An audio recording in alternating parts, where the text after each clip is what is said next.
Hola, ¿qué tal? Este es su canal Cristiano Betel, Casa de Dios y Puerta del Cielo. Y bueno, la semana pasada publicamos un video, 1 Corintios 15 y 16. Con esto terminamos la lectura de la palabra en el Evangelio, digo en la carta, perdón, de Pablo a los Corintios. Y bueno, por algunos problemas técnicos lo tuvimos sacar del aire. Y bueno, pues hoy vamos a terminar el versículo, el capítulo 15 y 16 de Primera de Corintios.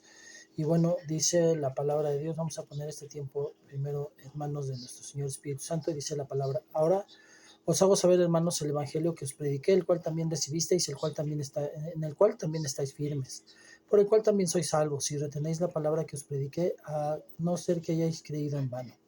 Padre bendito, le doy gracias por este momento, por este tiempo. Le pido una vez más, Padre bendito, que sea su Santo Espíritu, Señor bendito, el que nos guía a toda verdad en este momento. Señor bendito, que sean sus palabras y no las mías, bendito Dios. Me pongo en sus manos, le doy gracias por este tiempo y le doy toda la gloria y la honra en el nombre de su Hijo, mi Señor Jesucristo. Amén y amén. Y bueno, aquí vemos que Pablo empieza el capítulo: ahora os hago saber, hermanos, el evangelio que os prediqué. Está retomando otra vez. ¿Por qué? Porque ya era un tiempo en el que ya empezaban a haber falsas ideologías impregnando la iglesia cristiana, cosas que no son nuevas ya para el día de hoy. Podemos ver que hay doctrinas de prosperidad, doctrinas de hipergracia y otras tantas doctrinas en donde hablan de que Cristo no es Dios, de que hay otro testamento. Y bueno, eso no fue lo que se predicó en aquel tiempo. Entonces dice: el cual también recibisteis y en el cual también estáis firmes. Él está seguro que no van a estar fluctuando, pero de todas maneras es bueno y importante que se pueda continuar hablándoles y mostrándoles el evangelio del cual se les habló. Porque dice: yo os entregué en primer lugar lo mismo que recibí, que Cristo murió por nuestros pecados conforme a las Escrituras, y que fue sepultado y que resucitó al tercer día conforme a las Escrituras, que se apareció a Cefas y después a los 12. Esta parte es bien importante del evangelio, porque también en falsas enseñanzas muchos han quedado con el Cristo crucificado. A pocos les ha sido revelado el Cristo glorificado, el Cristo resucitado. Eh, y habla que pues hay una cantidad enorme de testigos que lo vieron, que resucitó. Primero lo vieron los 12 apóstoles. Obviamente uh, está hablando de Cefas, pero dice después a los 12. O sea, si recordamos, hubo un apóstol que fue levantado quizá posteriormente, pero como la carta fue hecha unos años después, pues igual a lo mejor estaba en ese momento ahí el apóstol que fue escogido en el lugar de Judas. Y bueno, pues en ese punto vemos que por eso cuenta los 12. Dice: luego se apareció a más de 500 hermanos a la vez. En esta parte, bueno, pues se apareció a más de 500 hermanos a la vez. Es cuando nos damos cuenta de que hubo suficientes testigos. Y bueno, de hecho, Flavio Josefo, que es de aquellos tiempos y habla también en sus escritos del Señor Jesús, y no era cristiano. Entonces vemos que el judaísmo nunca ha negado la existencia del Señor Jesús ni su muerte. Lo que niegan obviamente es la resurrección. Siempre han dicho que fueron los primeros discípulos los que se robaron el cadáver y hicieron creer que, eh, que Jesús no había resucitado, y que los discípulos habían iniciado una nueva secta haciendo creer cosas que no habían pasado. Pero bueno, vemos que hubo más de 500 hermanos a la vez, testigos, y dice: la mayoría de los cuales viven aún. Estamos hablando de una carta que fue escrita hacia el año 60-70, y obviamente pues estamos hablando de que muchos todavía estaban vivos, de los que vieron resucitado al Señor Jesús. Y bueno, después de eso, pues tiene que ser revelación para las personas que no vimos al Señor Jesús resucitado. Tiene que ser una revelación del Espíritu Santo a nuestro corazón, que podamos entender esa resurrección. Dice que algunos, la mayoría viven, pero algunos ya duermen. O sea que para el año 60-70 ya muchos habían muerto, pero no, la mayoría todavía estaban vivos. Después se apareció a Jacobo, luego todos los apóstoles, y al último de todos, como a uno nacido fuera de tiempo, se me apareció también a mí. Otras versiones dicen a un abortivo, como a un abortivo.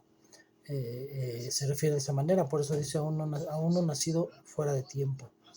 Porque yo soy el más insignificante de los apóstoles. Habla de que, bueno, había apóstoles, de hecho él en algún punto dice esos superapóstoles, que quejándose de algunos apóstoles que estaban vendiendo ideas falsas, y obviamente no eran los 12 originales, sino que ya se habían levantado otros apóstoles y que ya estaban mintiendo. Entonces él habla no de que sea mentira el don del ministerio apostólico, pero sí que ya había falsos apóstoles, así como se ha levantado en todo tiempo.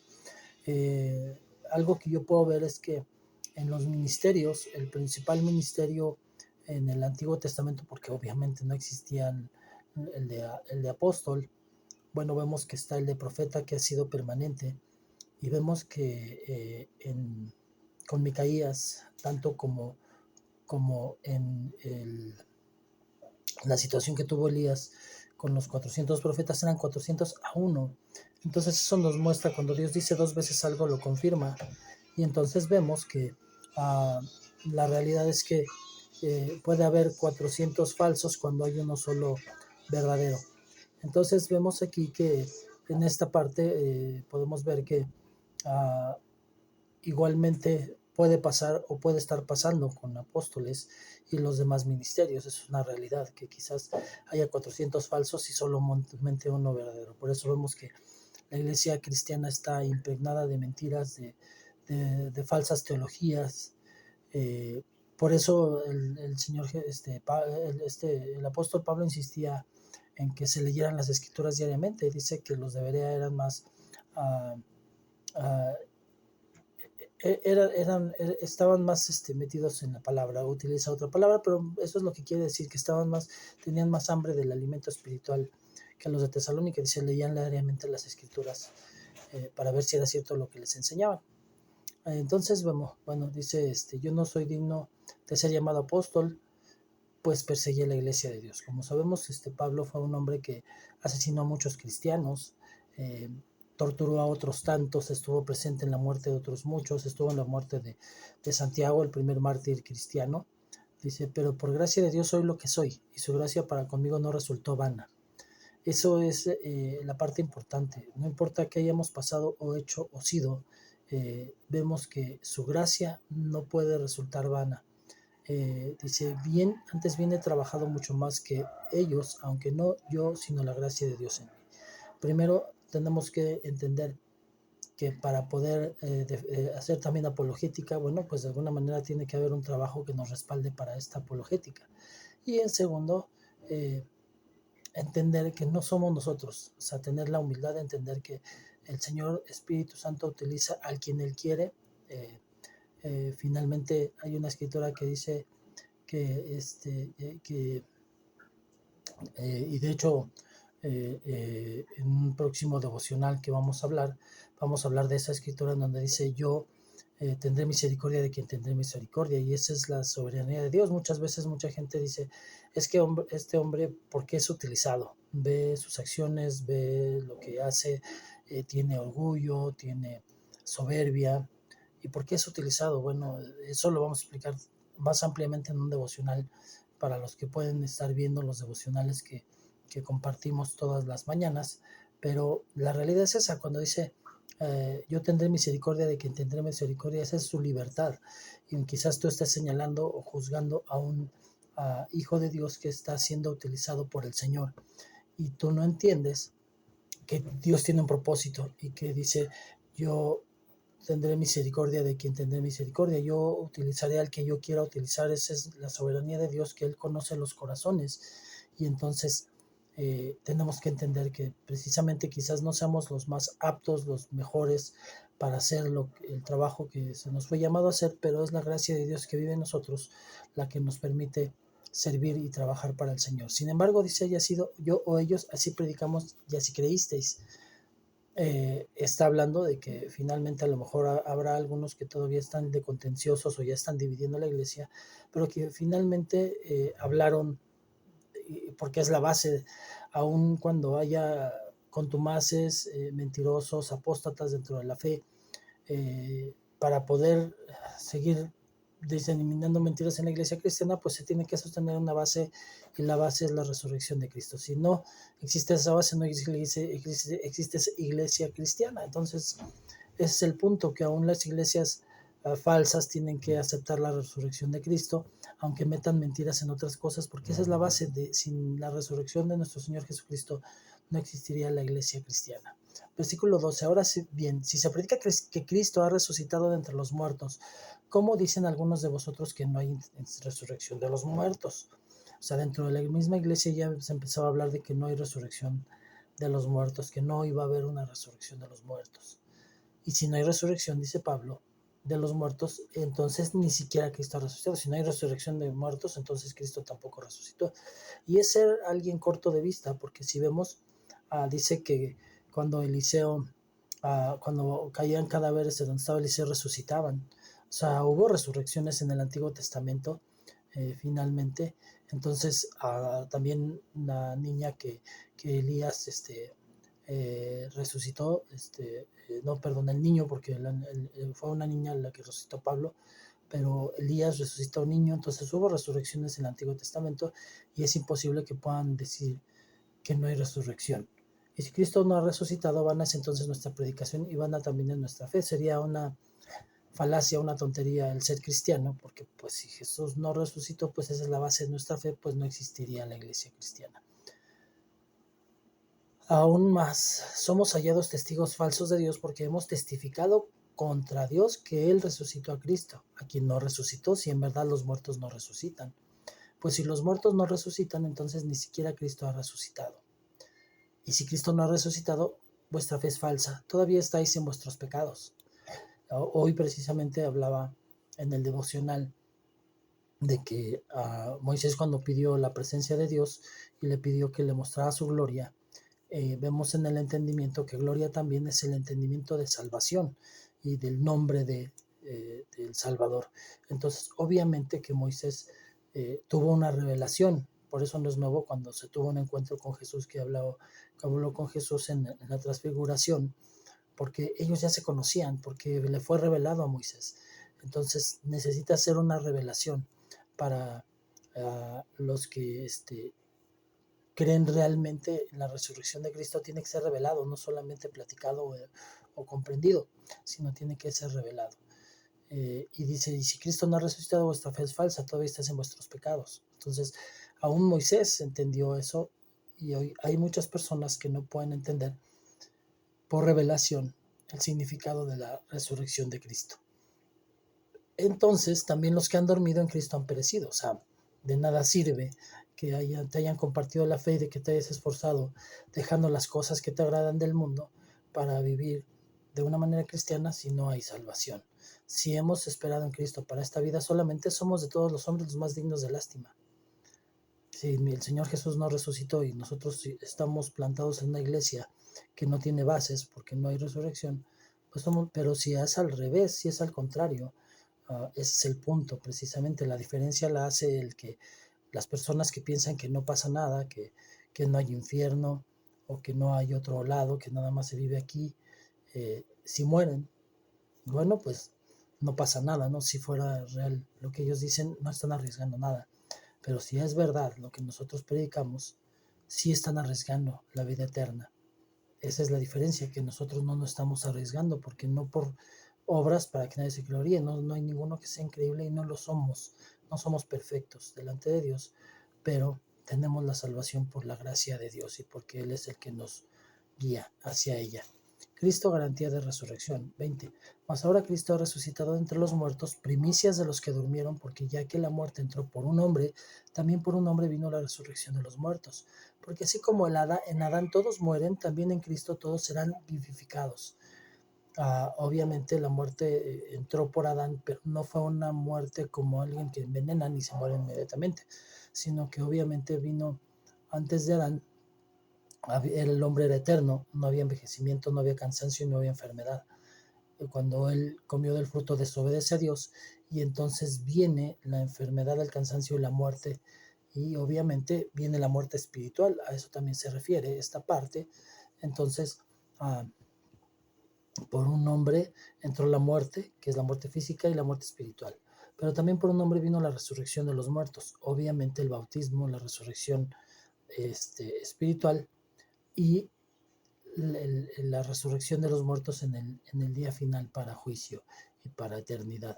Porque así como en Adán todos mueren, también en Cristo todos serán vivificados, pero cada uno en su debido orden. Cristo las primicias, que el mismo Jesús fue primicia.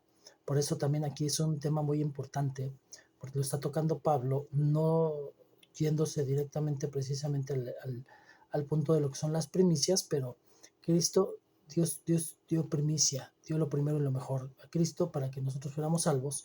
Por lo tanto, nosotros tenemos que darle al Señor lo primero y lo mejor de todo lo que el Señor nos bendice. Y no estamos hablando solamente de dinero o economía, por agradecimiento, porque no hay nada que se pueda comparar a lo que el Señor hizo al darnos a Cristo. Luego los que son de Cristo en su venida, entonces vendrá el fin cuando Él entregue el reino de Dios, el reino a Dios y Padre. O sea, el Señor Jesús hoy es el Rey de Reyes, Señor de Señores, pero cuando ya todo haya sido acomodado otra vez, cuando hayan sido nuevas todas las cosas y ya el hombre sea salvo y eterno, el Cristo le va a volver a entregar el reino a su Padre. Amén. Después de que haya abolido todo dominio y toda autoridad y todo poder. O sea, ahorita todavía obviamente tiene poder el enemigo. Hay autoridades, potestades, principados, pero en ese momento van a dejar de tener poder, pues Cristo debe reinar hasta que haya puesto a todos sus enemigos bajo sus pies. O sea, ya nadie se le va a poder levantar, ni nadie va a poder. Ahorita todavía se pueden atrever, aunque ya está perdido, es una causa perdida porque Cristo venció en la cruz, pero todavía hoy hay muchos que quieren ponerse en contra de Jesús, de Dios, etcétera. Y todavía, bueno, en este mundo todavía tiene cierto poder el enemigo, hasta que él también haya podido lograr perder a los más que pueda. Y el último enemigo que será abolido es la muerte. Este punto es bien importante porque mucha gente adora a Jesús y al mismo tiempo adora a la muerte. Le dicen Santa Muerte y le ponen altares, etcétera. Bueno, finalmente los que dicen que creen en la muerte, que creen en Jesús, no están creyendo en el verdadero Jesús, están creyendo en un pedazo de piedra al que le llaman Jesús. Tenemos que recordar también que cuando Moisés subió al monte, los judíos, los israelitas le pidieron a este Aarón que hiciera una estatua para adorarle, porque ya pensaban que ya no iba a regresar Moisés. Moisés ya no sabemos qué pasó con él, haz una estatua. Y cuando hizo la estatua le dijeron, es el Señor que nos salvó, le decían, es Jehová. Entonces le pusieron el nombre a un ídolo del Dios verdadero, pero no era el Dios verdadero el ídolo, y Dios se enojó por eso. Es hoy lo mismo, hoy le ponen el nombre de Jesús a un ídolo, a una imagen, pero ese no es Jesús. Entonces, creen adorar a Jesús y adoran a la muerte, pero no puede adorarse al mismo tiempo a Jesús y a la muerte, porque la muerte es el último enemigo que va a ser abolido por el Señor Jesús. De hecho, ya venció a la muerte él en su resurrección, pero al final ya no va a existir más muerte porque la muerte es enemigo de Jesús y no podemos adorar al enemigo de Jesús. Porque Dios ha puesto todo en sujeción bajo sus pies. Bajo los pies de Jesús todo está, todo dominio, toda autoridad y toda potestad tiene que estar debajo de los pies de Jesús. Pero cuando dice que todas las cosas le están sujetas, es evidente que se exceptúa a aquel que ha sometido a él todas las cosas. O sea, todas las cosas están sujetas a Dios, pero exceptuando a aquel a quien puso, a quien sujetó todas las cosas el Señor, o sea, al Señor Jesús. Él tiene todo, todas las cosas le están sujetas a Dios, pero exceptuando Jesús, porque Jesús está, en el nombre de Jesús está sujeto todo. Y cuando todo es sido sometido a Él, entonces también el Hijo mismo se sujetará a Él, que sujetó a todas las cosas para que Dios sea en todo, en todos. O sea, en ese momento el Señor Jesús va a entregar su reino y su autoridad al Padre. De no ser así, ¿qué harán los que se bautizan por los muertos? Si de ninguna manera los muertos resucitan, ¿por qué entonces se bautizan por ellos? Y también porque estamos en peligro a toda hora. Os aseguro, hermanos, por la satisfacción que siento por vosotros en Cristo Jesús nuestro Señor, que cada día estoy en peligro de muerte. Si por motivos humanos luché contra fieras en Éfeso, ¿de qué me aprovecha si los muertos no resucitan? Comamos y bebamos que mañana moriremos. De hecho, todavía es un dicho de hoy para la gente que no cree que vaya a pasar algo. Dice, comamos y bebamos que mañana moriremos. O sea, mejor vamos a disfrutar la vida, vivir la vida, ¿no? No os dejéis engañar. Las malas compañías corrompen las buenas costumbres. Alguien que ha sido guiado correctamente, que se le ha enseñado el Evangelio de Cristo, se empieza a juntar con personas que tienen una ideología incorrecta y los va a corromper y van a terminar cediendo. Sed sobrios como conviene y dejad de pecar, porque algunos no tienen conocimiento de Dios, para vergüenza vuestra os digo. Aquí viene esa parte importante precisamente. Dice, porque algunos no tienen conocimiento de Dios. Entonces, muchos están en Cristo, muchos se convirtieron, pero no tienen conocimiento de Dios. ¿Qué es el conocimiento? Entrar precisamente en intimidad, tener un encuentro con Dios. Precisamente ese es el punto de que muchos carecen, muchos adolecen, y precisamente por eso es fácil que puedan dejarse llevar por cualquier tipo de doctrina, porque no han tenido un encuentro con Cristo. Entonces, ¿cuántas personas puede haber en la iglesia cristiana que no han tenido un encuentro con Cristo? Pues más del 90%. Y ese más del 90% es fácil que se puedan dejar corromper o se puedan dejar engañar. Y dice, para vergüenza vuestra os digo. ¿Por qué? Porque finalmente el Señor no tiene consentidos. Él quiere que todos lleguen a una intimidad con el Señor, a un entendimiento íntimo del Señor, pero no todos lo buscan con hambre, no todos buscan lectura de la palabra, no todos buscan oración. Hay muchas personas que pueden tener años en la palabra y no han podido leer ni una sola vez la Biblia y pueden tener muchos pretextos.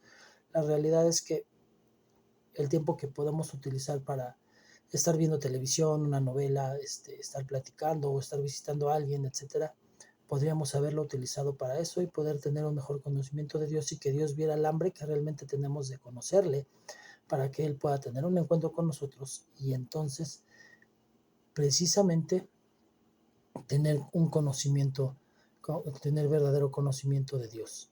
Que podamos, porque una cosa es que yo pueda tener un conocimiento del Dios de la Biblia y otra cosa es que yo pueda tener conocimiento de Dios y seguirle conociendo por medio de la Biblia. O sea, saber que existe, que es real, porque lo he sentido, porque lo he visto, porque lo he vivido. Eso es lo que hace la diferencia. Y dice, para vergüenza vuestra los digo. ¿Por qué? Para vergüenza, porque pues obviamente las personas que no han tenido un encuentro con Cristo no es porque Dios no quiera, sino porque no han querido tenerlo. ¿Ven? La gloria del cuerpo resucitado. Pero alguno dirá, ¿cómo resucitan los muertos y qué clase de cuerpo tienen? Necio, tú que lo que tú siembras no llega a tener vida si antes no muere, y lo que siembras no siembras en el cuerpo que nacerá, sino en el grano desnudo, quizá de trigo o de otra especie, pero Dios le da un cuerpo como Él quiso y a cada semilla su propio cuerpo. No toda carne es la misma carne, sino que una es la de los hombres, otra la de las bestias, y otra la de las aves, y otra la de los peces. Hay asimismo cuerpos celestiales y cuerpos terrestres, pero la gloria del celestial es una y la del terrestre es otra. Hay una gloria del sol y otra de la luna y otra de las estrellas, pues una estrella es distinta de otra estrella en gloria. Así también la resurrección de los muertos. Se siembra en un cuerpo corruptible, se resucita en un cuerpo incorruptible. Se siembra en deshonra, se resucita en gloria. Se siembra en debilidad, se resucita en poder. Se siembra en un cuerpo natural, se resucita en un cuerpo espiritual.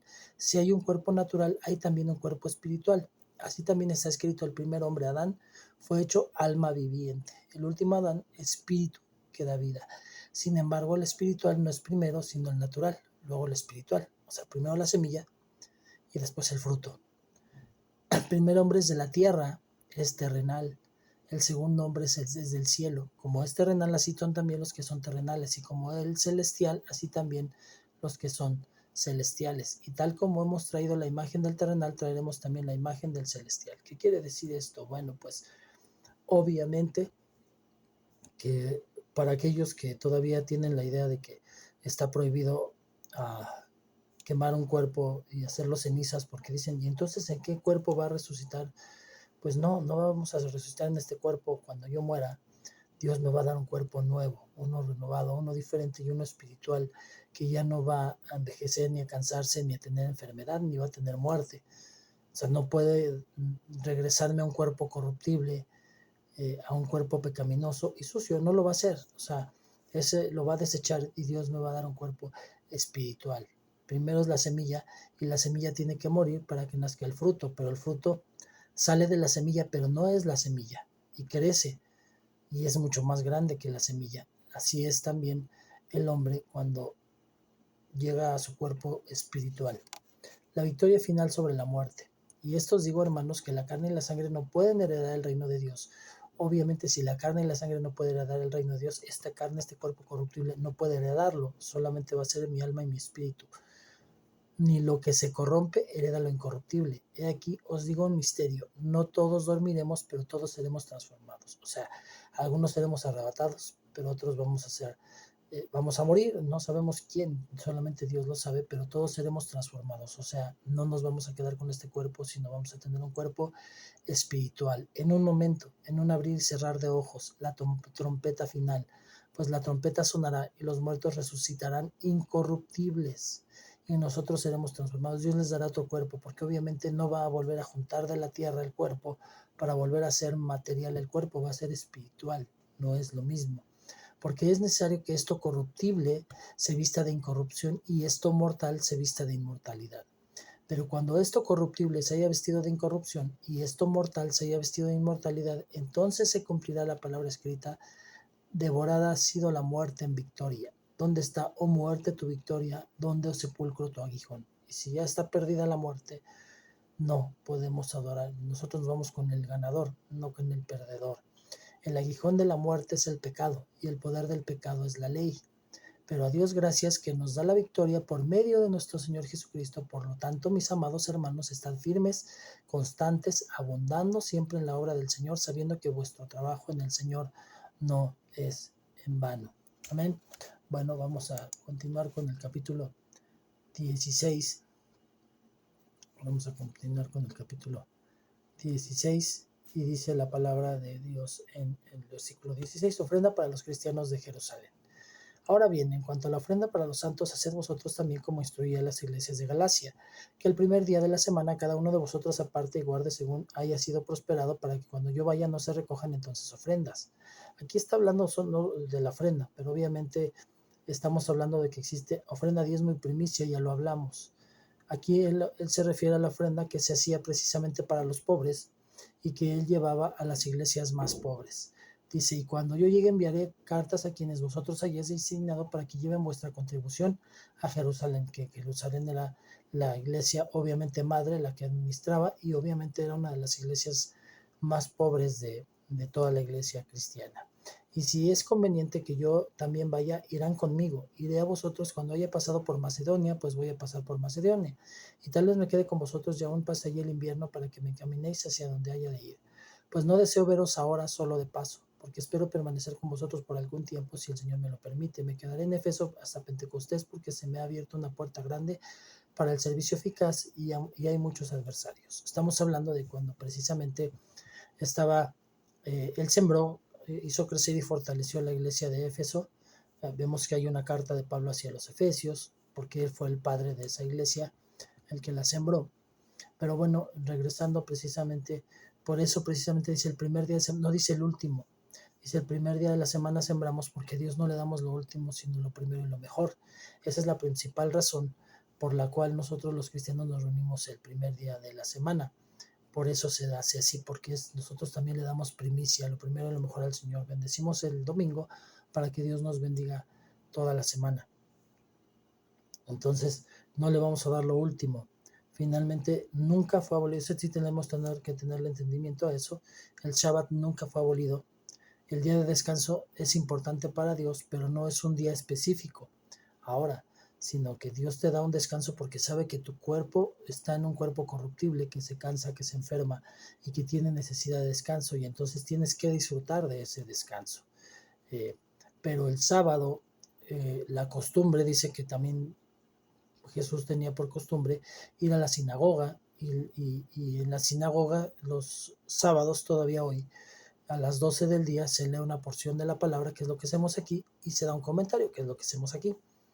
Y el Señor Jesús, al día que inició su ministerio, precisamente no fue casualidad. No podía ser alguien que no perteneciera a la comunidad del que leyera, no podía entrar el día que él quisiera, sino que había un orden ya establecido para quien le tocaba y leer, y tenía que leer la porción que le tocaba. O sea que no fue casualidad que el Señor Jesús leyera esa escritura, sino que Dios ya lo tenía todo planeado. Ese día le tocaba al Señor Jesús leer, ese día se tenía que leer esa escritura, y esa escritura era la que confirmaba que el Señor Jesús es el Mesías, el Cristo. Amén. Entonces, precisamente ese es el punto, que el sábado es para lectura y comentario de la Biblia. El domingo nos reunimos para coinonía y para alimento, por eso recibimos un alimento más fuerte, más consolidado, y dice que es la escritura, dice que es casa de oración. Entonces vamos a orar principalmente. O sea que lo primero y lo mejor que podemos hacer en la iglesia es orar. Y muchos menosprecian la oración. En la oración están platicando, están caminando, están por aquí, por allá. Y es lo primero que vamos a hacer. Y lo último que se hace. Porque al final el Señor nos bendice por medio de una oración. Entonces, se empieza con una oración, se termina con una oración y es casa de oración. Entonces, desde que inicia la oración hasta que termina la última oración, todo es parte del alimento que Dios nos quiere dar y que necesitamos. Eso lo tenemos que entender. Y luego, bueno, se congregaban. Obviamente dice que los domingos se congregaban. Mucha gente dice que pueden solos, que en la iglesia hay muchos hipócritas, que etcétera y etcétera. Pero no se dan cuenta que están entonces contradiciendo al Señor Jesús, porque si no se necesita la iglesia, entonces ¿para qué el Señor Jesús puso la iglesia? ¿Para qué el Señor pide que vivamos en coinonía? Entonces, y el Señor Jesús lo hizo, y Él marcó el cómo y el por qué. Entonces, dice, tengan cuidado porque no sea que vayan a estar contendiendo con el Espíritu Santo. Aquellos que se sienten llaneros solitarios, que no necesitan de la iglesia, primero se vuelven permisivos y hacen cosas que a Dios no le agrada, en primer lugar. Pero en segundo, el asunto precisamente es que le están dando la espalda al Señor Jesucristo, porque Él fue el que instituyó y Él no se equivoca. Amén. Recomendaciones finales. Si llega Timoteo, ved que esté con vosotros sin temor, pues él hace la obra del Señor como también yo. Por tanto, nadie lo desprecia. Timoteo era muy joven, pero Pablo lo levantó como pastor muy joven, y entonces pues sí había gente que lo menospreciaban por estar joven, porque pensaban que no tenía mucho conocimiento, aunque Pablo le había enseñado y tenía la seguridad de que estaba enseñando a Timoteo. Por tanto, nadie lo desprecie, más bien enviadlo en paz para que venga a mí, porque lo espero con los hermanos. En cuanto a vuestro hermano Apolos, mucho lo animé a que fuera vosotros con los hermanos, pero de ninguna manera tuvo el deseo de ir ahora. Sin embargo, irá cuando tenga oportunidad. Estad alerta, permaneced firmes en la fe, portaos varonilmente, sed fuertes. Todas vuestras cosas sean hechas con amor. Entonces nos da ciertas directrices y exhortaciones Pablo para que no seamos desviados tan fácilmente y que no nos dejemos llevar por algún tipo de doctrina. Dice, estad alerta. Tenemos que saber que el diablo no duerme, que el diablo desde que nacimos nos quiere perder y que día con día está buscando la manera de que resbales, que te separes de Dios, y él no es negligente con su trabajo. Por eso yo tengo que estar alerta y no puedo ser negligente con la parte que me corresponde para servirle a Dios. Permaneced firmes en la fe, o sea, no puedo estar dudando, tengo que tener una fe firme, real, concreta, de mi caminar en Cristo. Portaos varonilmente, o sea, en esta parte también no solamente es, obviamente, que si alguien era homosexual tiene que ser transformado por el Espíritu Santo. Si no pueden, es que no creen en el Espíritu Santo, porque no es una gripa, obviamente. Cuando alguien era homosexual no es algo que se quita así fácilmente, obvio, pero el Señor Espíritu Santo puede transformar, y yo he vivido personas que fueron y que han sido transformadas al Señor. Pero no solamente es eso, sino que ya cuando se convierten, no es que ya no lo sean, pero sigan teniendo sus formas, amaneramientos, no, se tienen que portar varonilmente, o sea, correctamente, que se muestre hasta en su forma de vivir, sus hechos, que el Señor Espíritu Santo está trabajando en su vida. Sed fuertes, todas vuestras cosas sean hechas con amor, todo lo que hagamos, en cada momento, en cada lugar donde estemos, nuestras cosas tienen que ser hechas con amor. Amén. 15. Os exhorto, hermanos, ya conocéis a los de casa de Estefanas, que fueron los primeros convertidos de Acaya, y que se han dedicado al servicio de los santos, que también vosotros estéis en sujeción a los que son como ellos. O sea, está hablando que son ejemplares esos hermanos y que sigan su ejemplo. Y a todo el que ayuda en la obra y trabaja. y me regocijo por la venida de Estefanás, de Fortunado y Acaico, pues ellos han suplido lo que faltaba de vuestra parte. Está agradeciendo a 3 hermanos que en sus necesidades Pablo llevaron ofrendas para que pudiera cubrir sus necesidades, porque ellos han recreado mi espíritu y el vuestro, por tanto reconocer a tales personas. Algo que yo entiendo cuando dice lo que faltaba de vuestra parte es que precisamente esta iglesia Corinto, como Éfeso, como Filipos, fueron iglesias levantadas por Pablo, como otras tantas. Y bueno, pues sí, la escritura dice que los padres tienen que los hijos tienen que bendecir a los padres, y en esa parte las iglesias cubrían sus necesidades de Pablo. O sea, si es necesario, él no quería tener un sueldo como tal, pero cuando había necesidad, él recibía ofrenda. Son dos cosas bien distintas. No es necesario que tengas un sueldo de la iglesia para que tú puedas recibir bendición de la iglesia. El que dice la escritura que el trabajador tiene derecho a su paga, y finalmente Pablo no buscaba un sueldo, pero en sus necesidades era cubierto. Si no era por una iglesia, era por otra, pero siempre llevaban cosas a Pablo para cubrir sus necesidades. Saludos y despedida. Las iglesias de Asia os saludan, Aquila y Priscila, con la iglesia que está en su casa, os saludan muy afectuosamente en el Señor. Todos los hermanos os saludan. Saludaos los unos a otros con beso santo. Aquí, bueno, vemos que había coinonía no solamente entre las comunidades y entre las iglesias a nivel grande, pero se reunían, eran amigos y convivían correctamente. Y vemos, dice, salúdense unos a otros con el beso santo. Aquí la cultura judía es que aún hoy se saludan y se dan 2 besos, un cachete en el otro cachete. Y bueno, la cultura en México ha hecho precisamente que eso pues no sea posible, porque inmediatamente ya se ve como que piensan de otra manera incorrecta. Pero la realidad es que cuando tú estás en Cristo y cuando tú tienes esa necesidad y esa estimación para un hermano, y que los dos saben que es desde el amor de Cristo y en una manera limpia, es correcto el beso santo. Y obviamente también entre las mujeres, mujeres con mujeres, y los que se tienen confianza se pueden saludar con el beso santo. El beso santo no tiene nada que ver con el beso del mundo, el beso corrompido, el de seducción. No es un beso que indica el amor de Cristo en los hijos de Dios.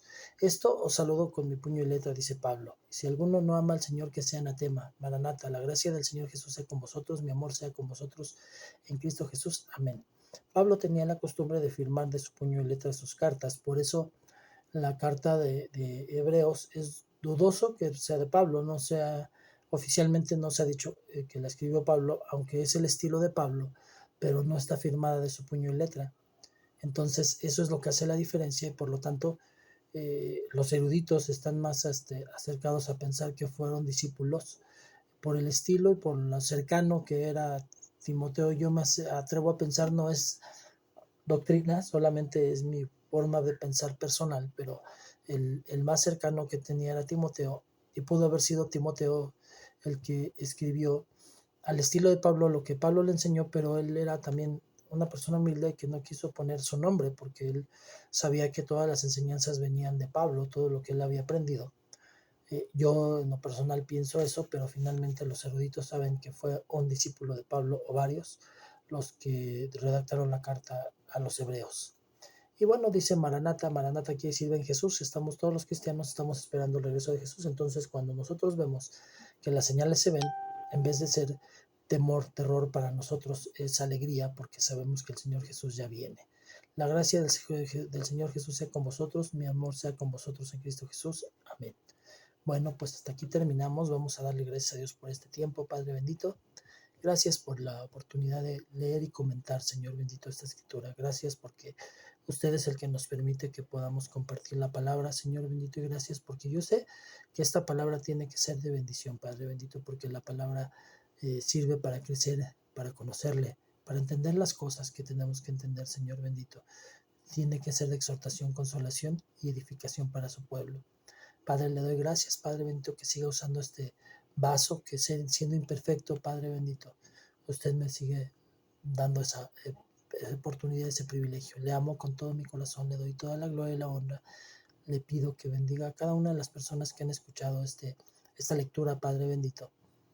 que los siga bendiciendo, que un ejército de ángeles esté con cada uno de los que han escuchado esta palabra, Señor bendito, y que lleve revelación a su corazón para que puedan tener entendimiento de la resurrección y de la salvación, Padre bendito, y que tengan un encuentro con Cristo poderoso para que haya transformación en sus vidas. Le doy gracias, le doy toda la gloria y la honra, y todo esto se lo oro en el nombre de su Hijo, mi Señor Jesucristo. Amén y amén. Y bueno, hasta aquí terminamos.